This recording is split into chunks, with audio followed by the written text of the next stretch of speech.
Today on It's Art, Let's Talk About It, I'm joined by our good friend Walt Gonske. And Walt, thanks for coming on the podcast. Sure. And thanks for being in Kerrville. Happy to be here. Yeah, no, it's really fun. We first started a conversation about doing a showing of your work about a year ago or so. And we had talked about doing it in the fall, late summer, fall of 2026, and some things got changed around, and we were able to move it up to the current period in 25. And we picked up the art a couple of weeks ago and got it here to the museum and hung it on the walls, and gosh, it looks spectacular. It really does. It's a lot of work. 69 paintings, that's a lot of work to get show, them here. Yeah, it's a show about, we call it Walt Gonske, the church series. And for those of you listening at home, playing along live at home, the images will be on the web, the links to, the various different things that we reference, and the catalog book live on the web and things like that. But the show's called the Church Series. But before we get into the actual church series, let's talk about Walt. Let's talk about, were you one of those guys who you were painting when you were 3? Pretty much, or drawing anyway, yeah. When I was 3. Yeah, that's what I did to entertain myself. I'd copy comic book series. I'd just copy Donald Duck and Mickey Mouse drawings and just try and duplicate the cartoon. So I was doing it right away from the very beginning. Where'd you grow up? In Irvington, New Jersey. Irvington, New Jersey. So Yeah. northeastern boy. Yeah. Up there near New York. Yeah, pretty close, yeah. And then I didn't go to college. I went to altogether 6 years of art school, and then went to New York, and when I was in my mid-20s, and got involved in men's fashion illustration. Wow, okay. Yeah, and it was freelance, and I would pick up the clothes from the department store and go back to my little hovel in the West Village and do the drawing, hand it in the next morning, and then 2 or 3 days later, my drawings would be in the New York Times. It was kind of a kick to be doing that for those maybe 4 or 5 years. Yeah. And then I had my sister left New York before I did, and she took off to see the country from east to west. And she wound up in the Taos Ski Valley for the winter of 70, 71. And I came out to visit her with our folks and just fell in love with Taos and Santa Fe. And I couldn't believe how much of the artwork out here was representational work. And You mean the art in Taos and Santa Fe? yeah, as opposed to abstract work or non-objective work. And that was my training. My training was pretty traditional. So I thought maybe I could go back out there. Maybe I could go live there and maybe even earn a living painting pictures. How much were you making in New York City? $15,000. Yeah, 15 grand. Wow. And that was, we're talking about the Late 60s. late 60s, that's Yeah. right, yeah.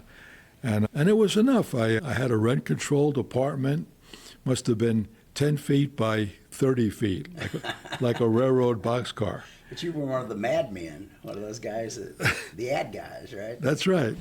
It was the West Village, and some of the young people that were starting to make it lived there, and the people that lived in the East Village weren't really making it yet. I came out, and it was just a leap of faith. I didn't have a clue about whether or not I could actually earn a living So at you it. just quit a job. Yeah. Perfectly good job in New York City. It was all freelance, so I had to go around and tell about 10 or 12 clients that I'm out of here. I'm leaving town, and I won't be back. And they didn't like it because they were starting to really count on me to do the work, and I was fast. I could get the work done quickly. What kind of work was it? I mean, you said men's fashion, but drawing models or paints? It was drawing models. They'd give me the clothes, and I'd do a drawing on a person. I mean, it was just not the clothes alone. And it was mostly just black and white reproductions. I'd work on illustration board. Okay. And hand it in. Each drawing, maybe I'd get something like $75 to maybe $90 for each drawing. So I just survived. I just made it. But I didn't go into debt in New York. I was able to make it all But work. after your visit to Taos, you thought maybe I can make a living out here. Maybe I can. Well, come I here didn't and have a live. clue about whether or not I could. But you knew you wanted to live out there. That's right. What yeah. drew you to Taos? My sister first got me out here, and I just loved it. And I loved the fact that Taos and Santa Fe both had a lot of galleries showing representational work. So it worked out great. I mean, I was so afraid of failing, having to go back to New York, that I just hit New Mexico running. I just really worked very hard. I understand you rented a little one-bedroom. It was a little adobe house out in Cañon, east of Taos, about 3 miles. And I rented from a little Hispanic lady, Mrs. Olguin, and I didn't realize it, but I had two strikes against me right away when I pulled up to this house that had a little for rent sign on the window. And so I went over and knocked on the door next door, and Mrs. Olguin answered, and so we visited, and she told me that she had a lot of trouble with Anglo hippies in the past. This would be the early 70s. What year was this? Yeah, 70, 1, 72, yes. And you were how old?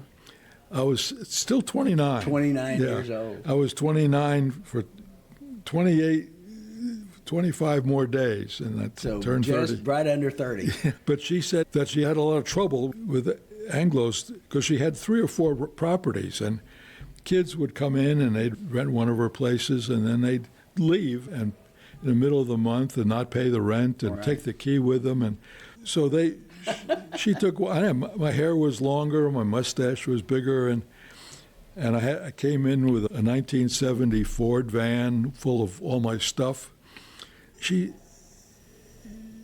So I told her, I said, Mrs. Olguin, I've got $4,000 in my wallet. That's all I've got in the world. How about if I give you $1,000 right now, and at least you'll know that you have 10 months rent. Yeah. And then if I can't make it, then I'll have to go back east. So we talked some more, and she said, you hold on to your money. Just give me the first month's rent of $100. She trusted you. She said, you're on probation, though. If you start throwing wild parties, and if the neighbors start complaining about you, then you're out of here. Yeah. So I didn't have to give her a second month's rent as collateral.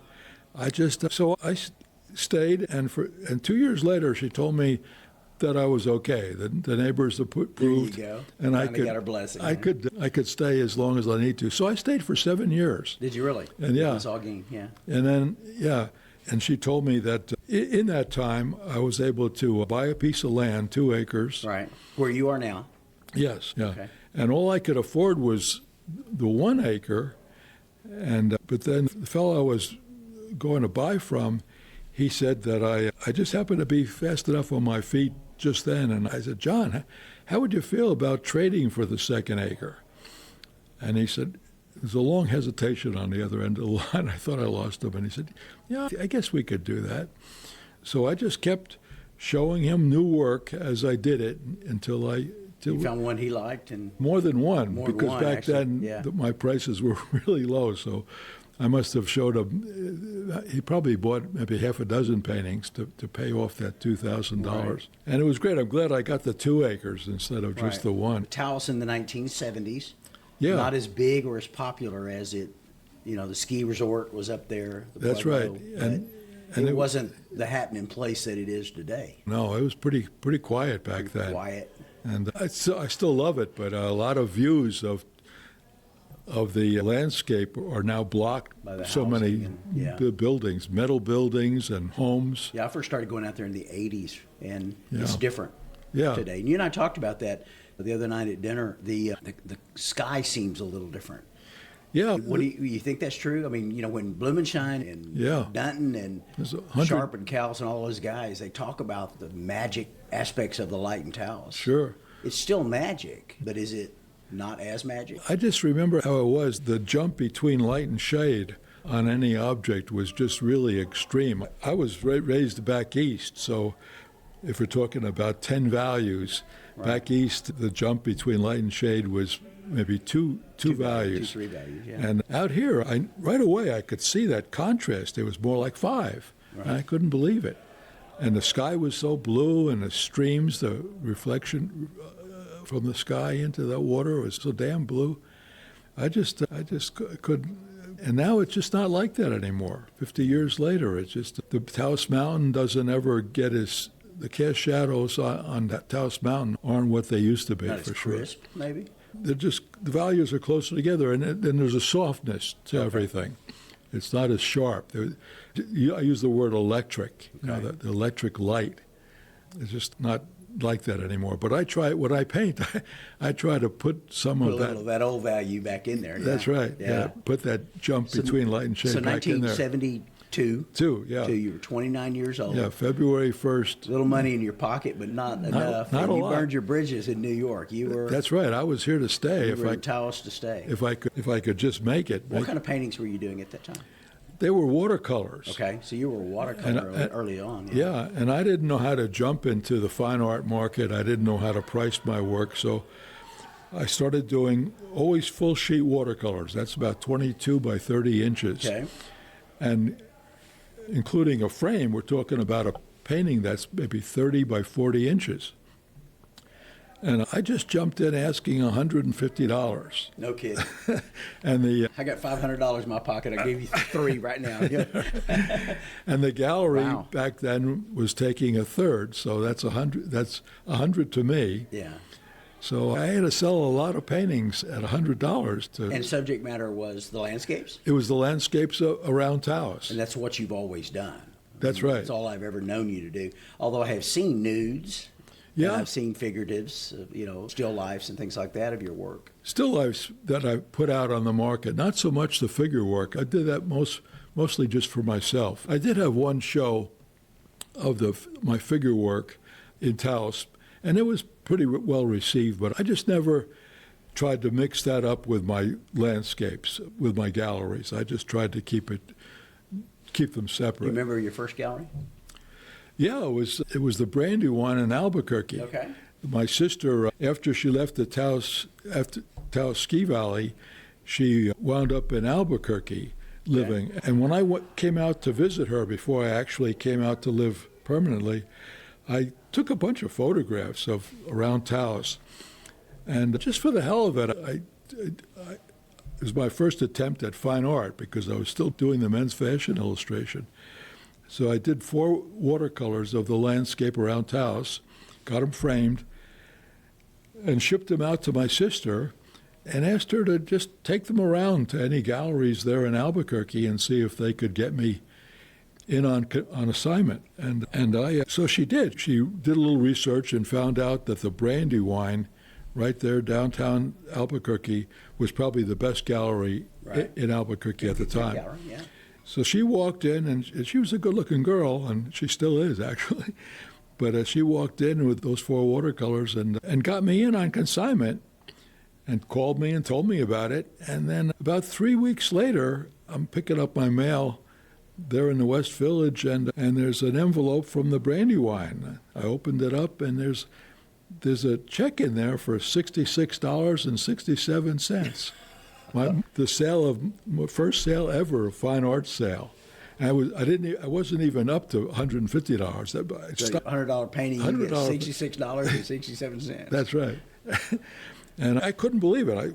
Wow, a fine art check. So that was it. I mean, you knew you had arrived at that point. I'm going because I carried a. That's so great. I couldn't decide. I was on the fence about coming out here, and I finally got a piece of yellow ledger paper and put a line down the middle and Pros on one side and cons on on the other. And on the side to stay back east, it would have just been my family and friends and what I was doing, and then on the other side, it was just a long list of possibilities, I guess, and so whenever I got shaky about the idea of coming out here, I'd look at that list and realize that if I don't make this move, it'll be a form of dying.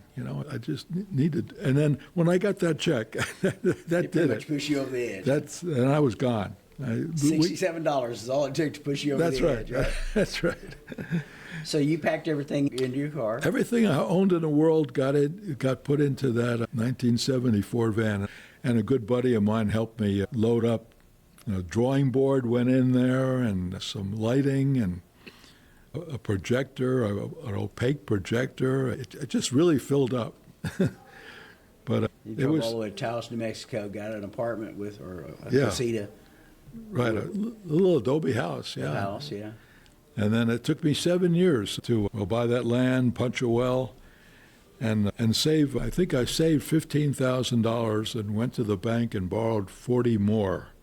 I've never borrowed money ever, and so for $55,000, Built I was able to build the first part of your house, Yeah, the right. kitchen and the studio and a connecting greenhouse.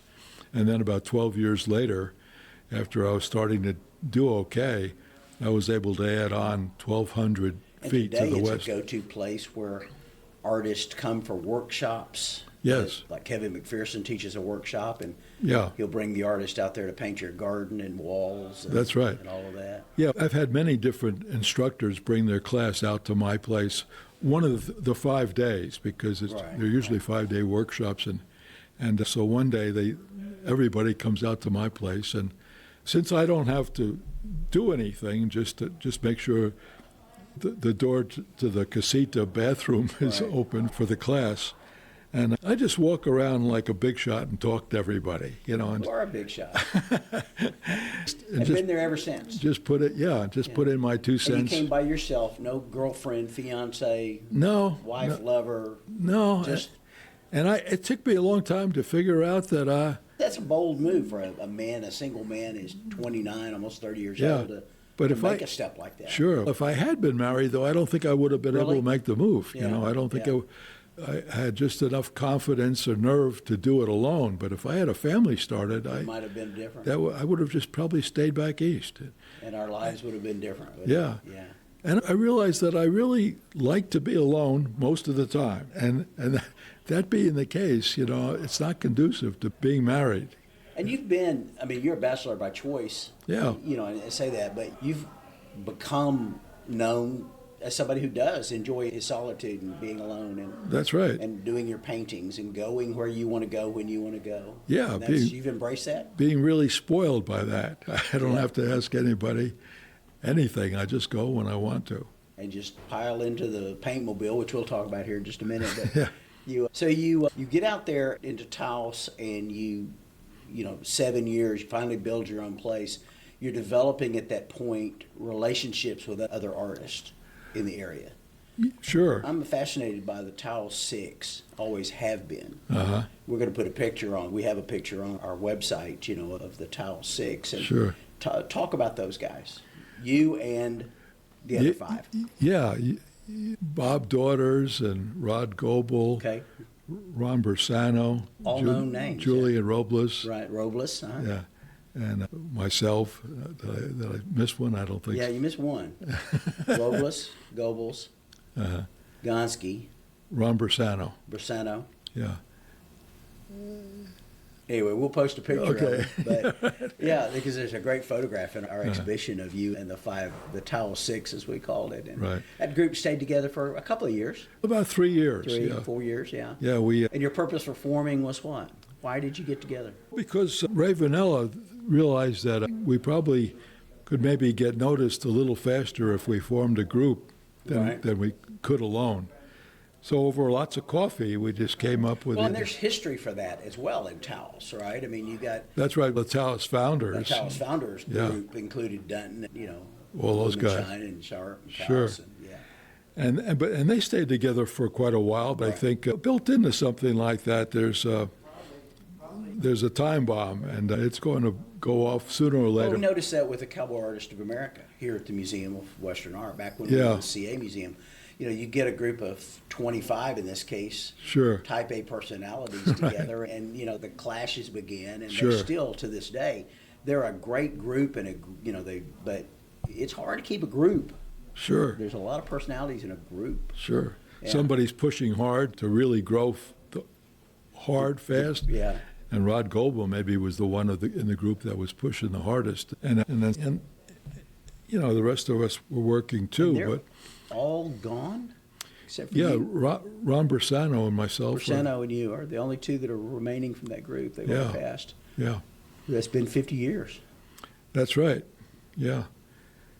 Yeah, it's strange to say that, but Do you remember that point in your career where, and I've asked this question of other artists, you know, and the answer has been, no, I'm still not there, where you felt like maybe I've made it, I'm successful, Yeah, it was a shock that, I mean, when I realized that this is working. I'm actually going to. I'm not going to have to go back to New Jersey. Yeah. And I naively, I think I said that I was making $15,000 at the end of my time in New York, and I just thought if I could make even $15,000 a year in Taos, you know, and just survive on that would be terrific. That would be fine, and not have to get a second job, just be able to paint full time. Yeah, so it worked out a whole lot better than that, and you've done well. I'm pretty pleased with how it all worked out for me, for sure. That's pretty cool. All right, one of the things that fascinates people every time we talk about Walt Gonske is the paintmobile. Uh-huh. And I had a chance to stand in the paintmobile with you, get my picture made, and it's a unique painting environment. Right? It is. It's been written up in magazines. It's been talked about by a lot of people. But talk about the paintmobile and how you came across this unique painting vehicle. A friend had the first one, Doug Higgins, and I saw his setup, and I thought I'd like to try it. So the first one was a 1985 Ford van, and I had an extended fiberglass roof put on it so that I could stand up in there. And then in the blank walls of that extended top, I had sliding glass windows put in on three sides. Right. And so I could just stand up in there. You're a tall guy, right? People I was 6'4" back then. Yeah, 6'4" back then. I've lost 2 inches somewhere. Maybe really, but yeah. So you had to have something big enough for you could stand up and paint comfortably. That's right. And the windows were up at your eye level. That's right. And so I was out of the wind and the rain and the snow. I mean, was that the goal, was just to be able to paint year-round? Yes, that and just having a bit of privacy. And also it saved my eyes because I wasn't really out there in the glare of the sun. Okay. So I still remember the first painting I did. I knew about a farm just south of Taos in Pilar. And it was a really nice farm, and on the property or close to it was a little church, and I just loved that property, but it wasn't paintable from where I could see it. But when I went out for the first time with this first paintmobile, there was a spot that I could stop and paint, except that there was a pretty high fence, so it's just standing on the ground. I wouldn't be able to see this composition. But with this brand new first paintmobile, I could look over that fence and see the whole thing. So I painted there. I just was able to get off the road enough, off the pretty narrow paved road, onto a dirt gravel right next to the fence, and paint away. And the painting came out really well. And I thought to myself, this is terrific. Yeah. You know, I'm out of the sun directly, and you don't have to haul your crap all out. That's right. It's all right there. Right there. I had a tabaret and with an easel attached to it in the back, so I could roll it around. So I could set up looking out of any one of those three windows, depending on where the best composition was. And so I just was sold right away on it. And then people don't bother me either. I mean, most people are nice, but occasionally, you know, before I got the first paintmobile, we're talking about 72 to 85. Those 10 years, almost 10 years, I was just out there in all kinds of weather with what's called a French easel. People just walking. You're painting plein air. Yeah. And people are walking up to you, and they can look over your shoulder. And that's right. Yeah. And so I love that to begin with. I love being able to go out and paint directly from life. And most of your works are done from life, right? Yeah, a lot more than half. Sure. Okay. Sure. Plein air, as they call it. Yeah. But Yeah. From the paintmobile, it allows you the freedom to keep your solitude if you want. That's right. Yeah. And you're up a little higher. Right. I only had one woman who lived down there in Pilar where that first painting was done. She actually came in the side door of my paintmobile. No, just came right on in. Uninvited. Yeah, got to know her and like her, but no, Funny. otherwise, no, people just leave me alone. And I've been places like I love to paint the ocean, and from Monterey all the way down to San Simeon Castle, about 120 miles south, is a really great stretch along the coast, and there are quite a few pullouts right along the coast on the right, going south on the right side. Right. So you could paint the rock. So I could get the paintmobile really close to the edge and look up or down ocean and just paint right there. But every 20 minutes, another bus is coming by with a whole bunch of folks that are going to want to look at that view. So they all pour out and come out to look at the view. But I'm in this enclosed space and they don't know what I'm doing, so they just leave me alone. But if you were out there on your feet. That's right, with a French easel. I've seen that a lot of times at paint outs with, this, the artists will spend more time having to talk to the people who are wanting to know about their art. That's right, yeah. Than they are actually able to paint. That's right. So so this is the fourth one you have four now. You're on paintmobile number 4. That's right. And each time it gets better. I mean, this one. You keep redesigning it. That's right. I've noticed that. Yeah. So this one's got an all aluminum box on the back. It's a Ford van and chassis. Right. And then I took that took the third paintmobile up to this company in Henderson, Colorado, and with drawings for the next one, and asked them if they would modified it, made it better, and you got and this is the first one that's all aluminum, so it'll hold up forever. So lived long enough, I could take this box off this powertrain and put it on the next one. I don't know. Hope you have paintmobile number 6 and 7 and 8. You just keep right on going with it. Well, 2 guys are already fighting for this one after I'm gone. The podcast is called It's Art. Let's talk about it. Our guest today is Walt Gonske. And Walt, I want to talk about your techniques a little bit. Everybody who's come in to see this show talks about the bright colors. I mean, just incredible contrasts of colors. And as much as anything, the amount of paint. Yeah. You like paint. I do. In this business to save paint.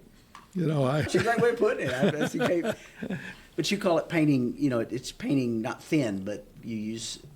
Yeah, I'm just. The formal term I'm just really pasta, but I mean. Yeah, I'm just really moving fast. I mean, and I try to finish a painting. I can't always do it, but I try to finish a painting in one go.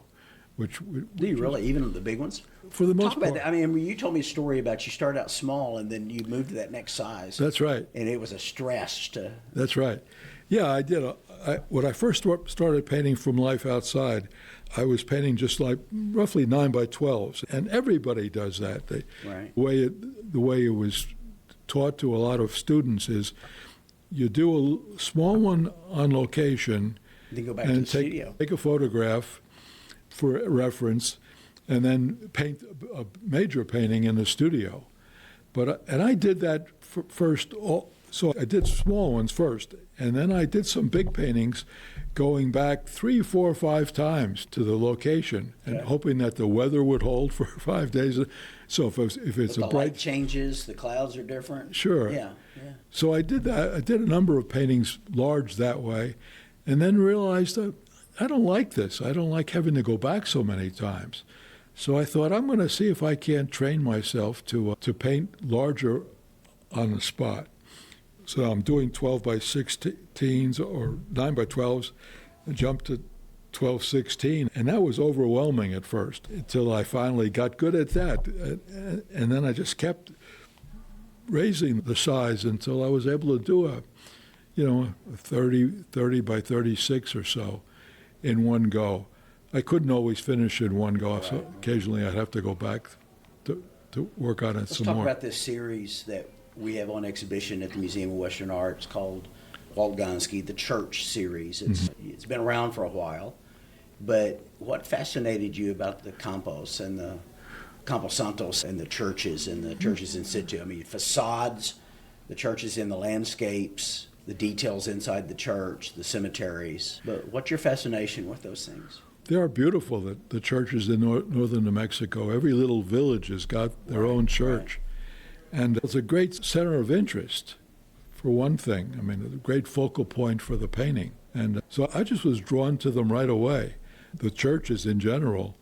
And the Camposantos, the graveyards, I grew up back east, and the graveyards back east are very organized, very symmetrical. All the gravestones are all in perfect rows. Facing east, and yeah. And when I came out here, I mean, it's just not like that. The churches are not, the gravestones and the graveyards are not organized at all. It's just kind of But colorful. Colorful, yeah.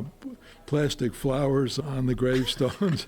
And in wintertime, all those plastic flowers are just wonderful out there. Right. I didn't really the first Camposanto I saw was one of the Taos Six. Rod Goebel did one, and I thought, my first reaction was, that's kind of an odd subject to do. I mean, nobody's going to buy that. But they have, yeah. But I saw the painting that he did. And I thought the painting was terrific. So then I thought that I wanted to do it. But so you've been doing this series for a number of years altogether, yeah. So maybe 30 years worth of work, yeah. And there have been other exhibitions of it at mostly galleries. Yeah, but never all together. I've never seen this body of work ever hanging together. And it just blew my mind to see it all together. Is that right here? It's the first time you've seen it together in one spot. Yeah, it's all been just 2 or 3 pieces at a time seen together. I never, this is the first time. Yeah. Really? I'm so honored to be a part of it. And I hope your impression of it is a good one, right? I mean, it sure is. Yeah. No, it's wonderful. People have been really, pretty blown away by it. I mean, I've got a lot of collectors and friends in the area who, when I told them I was going to do 69 works of churches by Walt Gonske, it was just, I don't know. It just seems like, but boy, you see them in one place, and it's pretty impressive, actually. Yeah, well, thank you. Very impressive. Let's talk about, because you've had a good career, right? I mean, you've had a successful career. By any measure, you're considered to be one of the, if you will, deans of the Western landscape in the Impressionism. Wow. I mean, you're one of those respected guys that talk about. This podcast gets listened to by a lot of young people. We have 4,000 listeners at any given time. Sure. And in our surveys of them, a lot of them are new artists. And one of the things they really kind of get from this is advice. Mm-hmm. What would you tell a young person in the art business today? That's a great question. I think probably the biggest single most thing would be to, as much as possible, paint from life. Go out there and buy a French easel and go out and paint from life, as opposed to getting hooked on working from photographs.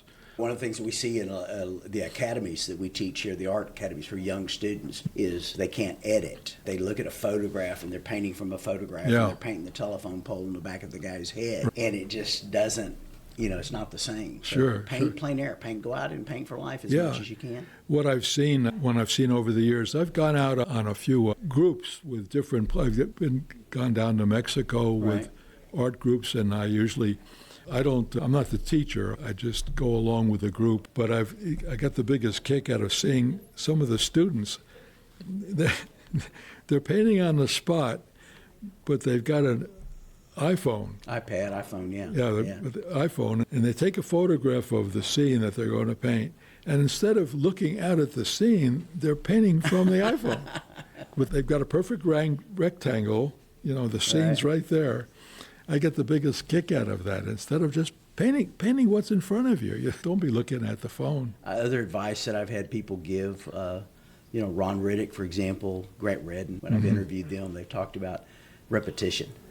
Just paint. Sure. Is that important? Paint? Yeah, just paint. I mean, when I got so hooked on painting on location, now it's called plein air painting. Plein air. And that means finishing the painting in one go, wet into wet. Right. So the painting is wet the whole time you're painting it. Live on the location. That's right.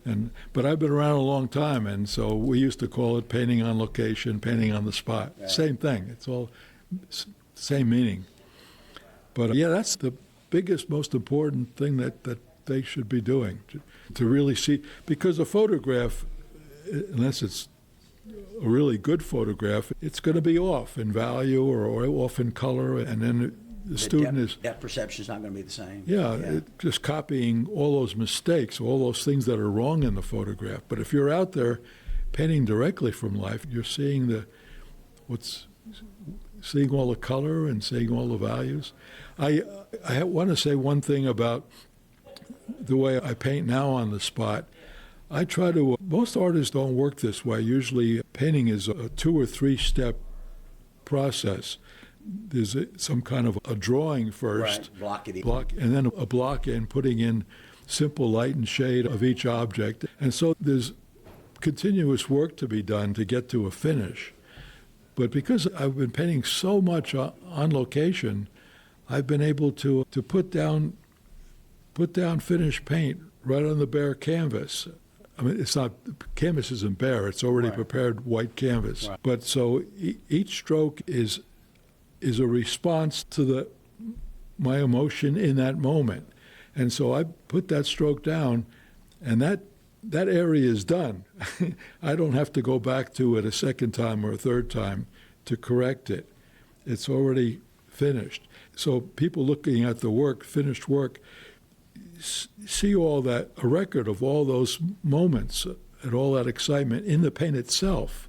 So the painting is as much about that excitement and in the paint as it is about the subject matter. So many paintings are about the subject matter and not about how it's painted.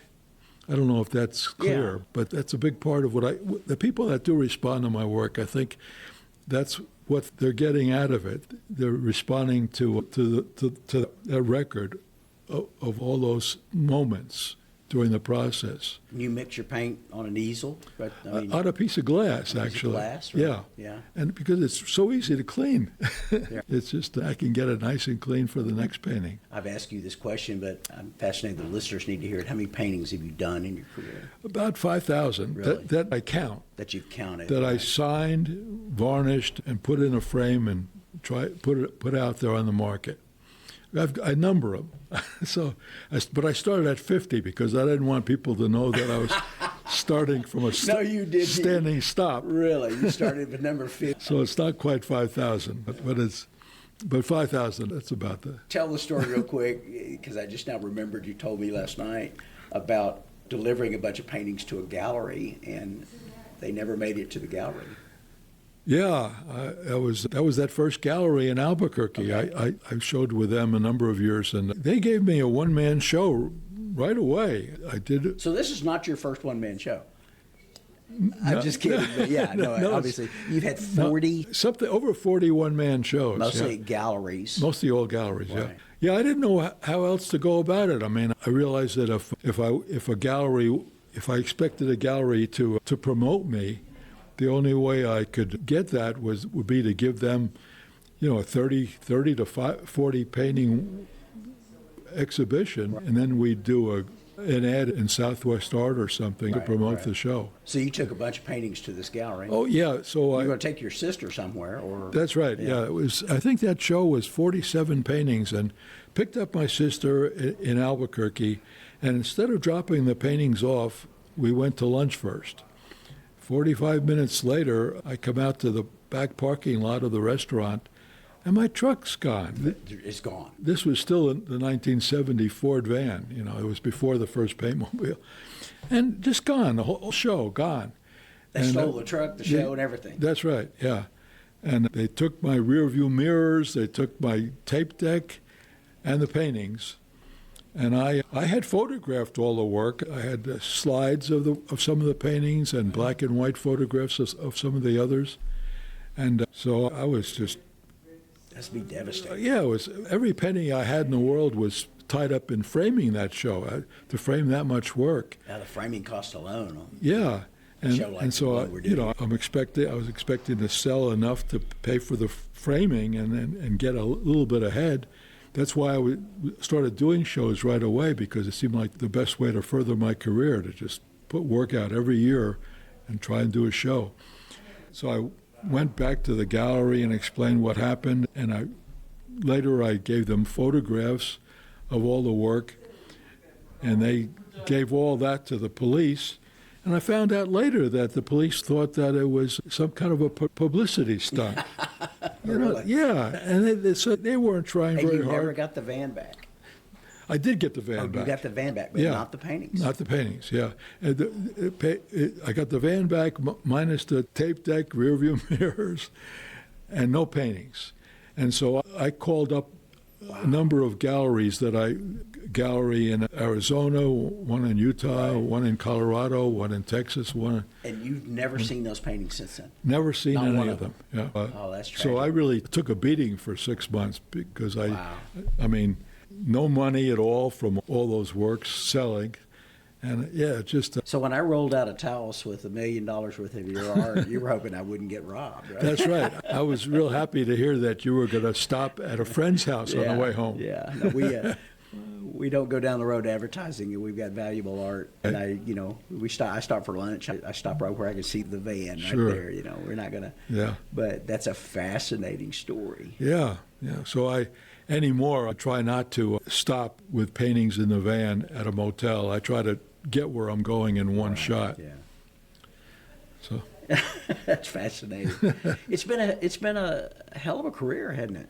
sure has. Yeah, I mean, No regrets. No, I You mean, just painted and you've enjoyed life, and yeah, it's been wonderful. we've got 175 people showing up tonight to Yep. to meet the great Walt Gonske. So that's got to be encouraging to know that people like the work enough to Yeah, they'll come. Sure, I'm looking forward to it. Yeah. The show is called Walt Gonske, the Church Series. It runs until November 8th, 2025 at the Museum of Western Art. And you just can't wait to see this work. I mean, I've got artists flying in from around the country, your contemporaries and others, younger artists who've admired your work, and they want a chance to meet you. And one of the questions I get asked, it's almost reverent, is he going to be there?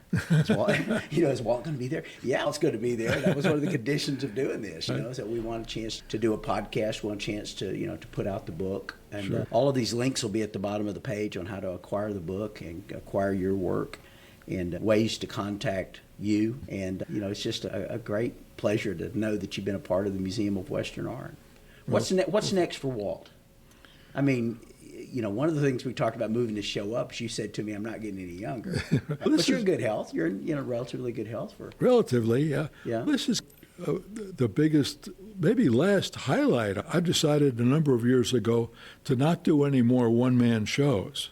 So I've got 6 galleries that represent me. And it's probably hard to keep those. And that's enough. Yeah. Yeah, so I wasn't planning to do anything else as big as this until you invited me to show here, and so Right. I decided to might as well. So One of your big supporters and mine, Bill Ray, Claggett Yeah. Ray Gallery, has been instrumental in helping make this happen. Kevin McPherson, Right. Steve Talley, there's been a lot of them, people who support and love your work and wanted this to happen. Sure. And one of the things we're trying to do here at the museum is put together a good show, have good art on the walls. Sure. We've certainly accomplished that with the Church Series. yeah, it's different enough from most of the work that you have here. Yeah, you can only see so many cowboys on a horse looking left or cowboys on a horse looking to see the Church Series, the Campo Santo series, I think is especially impressive to me. I love the church facades, the Mission San Francisco. It's just right down the road from us, and so that's fun seeing your interpretation